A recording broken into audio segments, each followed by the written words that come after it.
Apple's iPhone 17 is almost here, and it might just be the boldest redesign yet. Yes, in just 24 hours, Apple is set to pull back the curtain on its biggest hardware event of the year, and the tech world is buzzing. Hello and welcome to GadInsider, your hub for latest tech updates. Called Awe-Dropping, the September 9th event will officially unveil the iPhone 17 lineup, and this one's shaping up to be the most daring leap in years. Star of the show, a rumored ultra-thin iPhone 17 Air. It is lighter, sleeker, and radically minimalist, packing a 6.6-inch screen, a titanium frame, and just one rear camera. But thinner might not mean better, as early leaks suggest the Air could suffer in battery life and camera power compared to the Pro models. But we have more. Along with Air, we're expecting a standard iPhone 17, iPhone 17 Pro, and a Pro Max, each with shining displays, new antenna tech, and brighter screens for outdoor use. A full-width camera island on the Pro models may also mark a major visual change, and yes, there's a new orange-colored phone as well, rumored to spice things up. The phones will ship with iOS 26, featuring a liquid glass aesthetic, redesigned photos and phone apps, built-in AI like live translations, and smarter FaceTime tools for families. And that's not all. The event could bring Apple Watch Series 11, a Watch Ultra 3, and AirPods Pro 3 with heart rate tracking and live voice translation.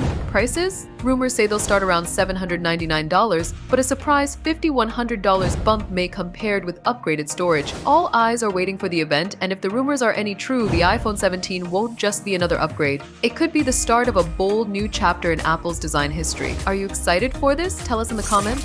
Smash the like button and subscribe to GadInsider. And yes, hit the bell icon too so you stay updated with more tech news.